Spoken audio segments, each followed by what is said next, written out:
Hi students, welcome to our channel. Tamil Nadu engineering admissions 2025ல இன்னைக்கு அதாவது 11/6/2025 வந்து ரேண்டம் நம்பர் பப்ளிகேஷனுக்கான டேட்டா கொடுத்துருக்காங்க. இந்த ரேண்டம் நம்பர்னா என்ன, இது எப்படி நம்ம பார்க்குறது, இது யாருக்கெல்லாம் வரும், யாருக்கெல்லாம் இது முக்கியமான ஒரு நம்பராக இருக்கும் அப்படின்றது கம்ப்ளீட் டீடைல்ஸ் இந்த வீடியோவில் நம்ம பார்க்க போகிறோம். இதை பார்க்குறதுக்கு முன்னால் நீங்கள் இன்னும் நம்ம சேனலை சப்ஸ்கிரைப் பண்ணலைன்னா பண்ணிவிட்டு மறக்காம இந்த வீடியோக்கும் லைக் பண்ணிட்டு நம்ம வாட்ஸ்அப் சேனல்லையும் ஜாயின் பண்ணிக்கோங்க. ஸோ நிறைய பேர் வீடியோ லைக் பண்ணாமல் பார்த்துட்டு இருக்கீங்க, தயவு செஞ்சு லைக் பண்ணிட்டு பாருங்க, சரியா? சரி, ஓகே. இப்போ இந்த ரேண்டம் நம்பர் அப்படின்றது என்ன, இது எதுக்காக பயன்படுது அப்படின்ற கம்ப்ளீட் டீட்டெயில்ஸ் இந்த வீடியோவில் நான் உங்களுக்கு சொல்ல போகிறேன்.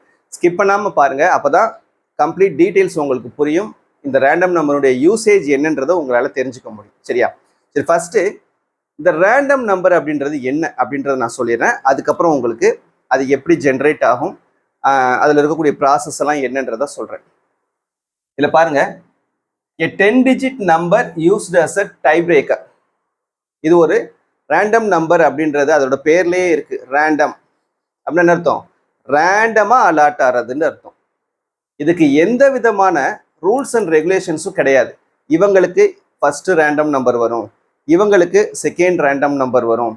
ஸோ அந்த மாதிரி எந்த விதமான ரெஸ்ட்ரிக்ஷன்ஸும் கிடையாது, ரூல்ஸும் கிடையாது. இது யாருக்கு வேணாலும் என்ன நம்பர் வேணாலும் அலாட் ஆகலாம். இது எப்படி அலாட் ஆகுது அப்படின்னு பார்த்தீங்கன்னா, மொத்தம் 10 நம்பர், சரியா? 10 டிஜிட் இருக்கும், ஒவ்வொரு ஆளுக்கும் 10 டிஜிட். யாரெல்லாம் சக்ஸஸ்ஃபுல்லாக அப்ளை பண்ணி சர்டிஃபிகேட்ஸ் அப்லோட் பண்ணி பேமெண்ட்டும் கம்ப்ளீட் பண்ணியிருக்கீங்களோ அத்தனை லட்சம் மாணவர்களுக்கும் இந்த ரேண்டம் நம்பர் அப்படின்றது அலாட் ஆகும். எல்லாருக்குமே அலாட் ஆகும்.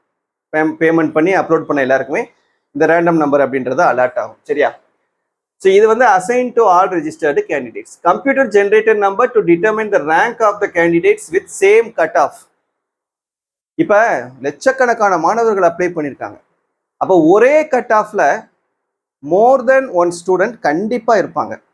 ஃபார் எக்ஸாம்பிளுக்கு சொல்லணும்னா, இப்போ கட் ஆஃப் வந்து நமக்கு 196 கட் ஆஃப் வச்சிருக்கக்கூடிய ஸ்டூடெண்ட்ஸ் ஒரு 1000-2000 பேர் இருப்பாங்க. 1000-2000 பேருக்கு பார்த்தீங்கன்னா 196 கட் ஆஃபாக இருக்கும். அப்போ இவங்களில் யாருக்கு ஃபர்ஸ்ட் ரேங்க் கொடுக்குறது, யாருக்கு செகண்ட் ரேங்க் கொடுக்குறது, அதில் கம்யூனிட்டி வைஸ் யாருக்கு ஃபர்ஸ்ட் ரேங்க் கொடுக்குறது, யாருக்கு செகண்ட் ரேங்க் கொடுக்குறது, இந்த மாதிரி ஒரு குழப்பம் வரும். இதை எதை வச்சு டிட்டர்மைன் பண்ணுறாங்க அப்படின்னா, இதுக்கு ஒரு சில ரூல்ஸ் அண்ட் ரெகுலேஷன்ஸ் இருக்குது. ஒரு 1000 ஸ்டூடெண்ட்ஸ் இருக்காங்கன்னா, இந்த 1000 ஸ்டூடெண்ட்ஸும் ஒரே கட் ஆஃப் வர்றாங்கன்னா, இவங்களில் யார் ஃபர்ஸ்ட்டு, யார் செகண்டு, யார் தேர்டு, யார் 100th, யார் 1000th, அந்த ஆர்டரை முடிவு பண்றது எப்படி முடிவு பண்றது, இதை கம்ப்யூட்டர் தான் முடிவு பண்ணும், சரியா? இது எப்படி முடிவு பண்றது அப்படின்னு சொல்லி பார்த்தீங்கன்னா, அதுக்கு ஒரு சில ரூல்ஸ் இருக்குது, நல்லா பார்த்துக்கோங்க. இப்போ வந்து ஒரு 1000 ஸ்டூடெண்ட்ஸ்க்கு கட் ஆஃப் சேமா இருக்குது. நான் சொன்ன மாதிரி 196 கட் ஆஃப்னு வச்சுக்கிறோம், சரியா? 196 கட் ஆஃப் இருக்கக்கூடிய இந்த 1000 ஸ்டூடெண்ட்ஸ்க்கு யாருக்கு வந்து முதல்ல மார்க் கொடுக்குறது, அடுத்து மார்க் கொடுக்குறது அப்படின்னு ரேங்க் கொடுக்குறது அப்படின்னு பார்த்தீங்கன்னா, அந்த 1000 பேருடைய மேத்ஸ் மார்க்கை மட்டும் பார்க்கணும். மேத்ஸ் மார்க் மட்டும் பார்க்கணும். அதில் வந்து யார் ஃபர்ஸ்ட் இருக்காங்களோ, ஃபர்ஸ்ட் மேத்ஸ் மார்க் யார் ஃபர்ஸ்ட் இருக்காங்களோ அவங்களுக்கு ஃபர்ஸ்ட் ரேங்க், அடுத்த மார்க் உள்ளவங்களுக்கு செகண்ட் ரேங்க், அடுத்த மார்க் உள்ளவங்களுக்கு தேர்ட் ரேங்க், அடுத்த மார்க் உள்ளவங்களுக்கு ஃபோர்த் ரேங்க், இந்த மாதிரி கொடுக்கும். சப்போஸ் மேத்ஸ் மார்க் அந்த 1000 பேர்ல கிட்டத்தட்ட 500 பேர் சேம் மேத்ஸ் மார்க் இருக்காங்க. அப்ப இந்த 500 பேர்ல யாருக்கு ஃபர்ஸ்ட் ரேங்க் கொடுக்கறது, அடுத்து பிசிக்ஸ் மார்க்கை பார்க்கணும். இந்த பிசிக்ஸ் மார்க் யாருக்கு ஃபர்ஸ்ட் மார்க் வந்திருக்காங்களோ அவங்களுக்கு ஃபர்ஸ்ட் ரேங்க், அடுத்து இந்த 500 பேர்ல இந்த மிச்சம் இருக்கக்கூடிய 500 பேர் அடுத்த கேட்டகரிக்கு போயிடுவாங்க. இந்த 500 பேர்ல பிசிக்ஸ் மார்க் யார் ஃபர்ஸ்ட் செகண்ட் அப்படின்னு பார்த்து அவங்களுக்கு அந்த ஆர்டர் படி ரேங்க் கொடுக்கலாம். சப்போஸ் இதுல ஒரு 200 ஸ்டூடெண்ட்ஸ் ஒரே மார்க் பிசிக்ஸ்ல ஃபர்ஸ்ட் மார்க், 200 ஸ்டூடெண்ட் பிசிக்ஸ்ல ஃபர்ஸ்ட் மார்க்னு வச்சுக்கிறோங்க. அப்ப என்ன செய்யறது, ஆப்ஷனல் சப்ஜெக்டை பார்க்கும். அடுத்தது ஆப்ஷனல் சப்ஜெக்ட்னா நீங்க பயோமேத்ஸா இருந்தீங்கன்னா பயாலஜி உங்களுடைய ஆப்ஷனல் சப்ஜெக்ட், கம்ப்யூட்டர் மேத்ஸா இருந்தீங்கன்னா கம்ப்யூட்டர் உங்களுடைய ஆப்ஷனல் சப்ஜெக்ட். அப்போ இந்த ரெண்டுல நீங்க எது எடுத்திருக்கீங்களோ அந்த 4வது ஆப்ஷனல் சப்ஜெக்டை பார்க்கும். பயாலஜி மார்க்னா பயாலஜி மார்க், கம்ப்யூட்டர் மார்க்னா கம்ப்யூட்டர் மார்க். இதுல யார் ஃபர்ஸ்ட் மார்க் எடுத்திருக்காங்களோ அவங்களுக்கு ஃபர்ஸ்ட் ரேங்க், அடுத்ததை யார் செகண்ட் மார்க் எடுத்திருக்காங்களோ அவங்களுக்கு செகண்ட் ரேங்க். இந்த மாதிரி அலாட் பண்ணும். சப்போஸ் அதுலேயும் ஒரு 100 பேர் சேம் மார்க்காக இருக்காங்கன்னு வச்சுக்கோங்க. இந்த 200ல் ஒரு 100 பேர் சேம் மார்க்கு 4th ஆப்ஷனல் சப்ஜெக்டில் அப்படின்னா அதுக்கு அடுத்ததாக 12னுடைய பர்சன்டேஜ் பார்ப்பாங்க. இந்த 12னுடைய பர்சன்டேஜ் ஓவரால் மார்க்கு 100க்கு எத்தனை அப்படின்றத பார்ப்பாங்க. ஸோ அந்த பர்சன்டேஜில் ஒரு 50 பேர் சேம் பர்சன்டேஜ் வராங்கன்னு வச்சுக்கோங்க. அப்போ அதுக்கு அடுத்ததாக டேட் ஆஃப் பர்த் பார்ப்பாங்க. டேட் ஆஃப் பர்த்தில் யார் சீனியர், யார் ஃபஸ்ட்டு, அவங்களுக்கு ஃபஸ்ட் ரேங்க், யார் செகண்டு, அவங்களுக்கு second rank. Suppose date of பர்த்தும் ஒரு 5 பேருக்கு சேமாக இருக்குதுன்னு வச்சுக்கோங்க. அப்போ தான் இந்த ரேண்டம் நம்பரை பார்ப்பாங்க. கடைசி சாய்ஸ் இந்த ரேண்டம் நம்பர் யாருக்கு ஃபர்ஸ்ட் ரேண்டம் நம்பர் இருக்கோ அவங்களுக்கு முதல் ரேங்க், யாருக்கு செகண்ட் ரேண்டம் நம்பர் இருக்குதோ அவங்களுக்கு செகண்ட் ரேங்க், யாருக்கு தேர்ட் ரேண்டம் நம்பர் இருக்குதோ அவங்களுக்கு தேர்ட் ரேங்க். இந்த மாதிரி அலாட் பண்ணுவாங்க. புரியுதா? கடைசி சாய்ஸ். ஏன்னா இதுவும் டேட் ஆஃப் பர்த்தும் சேமாக இருந்துச்சுன்னா வேற வழி இல்லை. ஏதாவது ஒரு ரூல்ஸை அப்ளை பண்ணி தான் நம்ம வந்து ரேங்கை வந்து டிசைட் பண்ண முடியும். அதுக்காக மட்டும்தான் இந்த ரேண்டம் நம்பர் யூஸ் ஆகுது. இதனால வேற எந்த யூஸும் கிடையாது. இதை உங்களுக்கு அலாட் பண்றதுல எந்த விதமான ரூல்ஸ் அண்ட் ரெகுலேஷன்ஸும் கிடையாது. யாருக்கு வேணாலும் என்ன ரேங்க் வேணாலும் என்ன ரேண்டம் நம்பர் வேணாலும் வரலாம். இப்போ எக்ஸாம்பிளுக்கு நான் ஒரு 5 ஸ்டூடெண்ட்ஸோடைய டீட்டெயில்ஸ் வந்து நான் எழுதி போட்டிருக்கேன் பாருங்க. ரஜினி, கமல், அஜித், விஜய், சூர்யா, இந்த 5 ஸ்டூடெண்ட்ஸ் இருக்காங்கன்னு வச்சுக்கோங்க. இந்த 5 ஸ்டூடெண்ட்ஸுமே அவங்களுடைய கட் ஆஃப் வந்து 196.5. நான் சொன்ன மாதிரி ஆயிரக்கணக்கான ஸ்டூடெண்ட்ஸ், 100கணக்கான ஸ்டூடெண்ட்ஸ் ஒரே கட் ஆஃப் வருவாங்க. நான் சும்மா எக்ஸாம்பிளுக்காக ஒரு 5 ஸ்டூடெண்ட்ஸுடைய டீட்டெயில்ஸ் வந்து எழுதி போட்டிருக்கேன். இந்த 5 ஸ்டூடெண்ட்ஸுமே ஒரே கட் ஆஃப் 196.5. இப்போ இவங்களில் யாருக்கு ஃபர்ஸ்ட் ரேங்க் கொடுக்கறது அப்படின்னா ஃபர்ஸ்ட் அதுக்கு என்ன மார்க் பார்க்கணும்னா மேத்ஸ் மார்க்கை பார்க்கணும். மேத்ஸ் மார்க் பார்க்கும்போது 1, 2, 3 இந்த 3 பேரும் சேம் மார்க்கா இருக்காங்க. அதுக்கு அடுத்ததா இந்த 2 பேர் வர்றாங்க. அப்ப இந்த 3 பேரை தான் ஃபர்ஸ்ட் நமக்கு கம்பேர் பண்ணும். இந்த 3 பேருடைய டீடைல்ஸ் தான் ஃபர்ஸ்ட் எடுக்கும். அதுக்கு அடுத்ததா தான் இந்த 2 பேருடைய டீடைல்ஸை எடுக்கும்.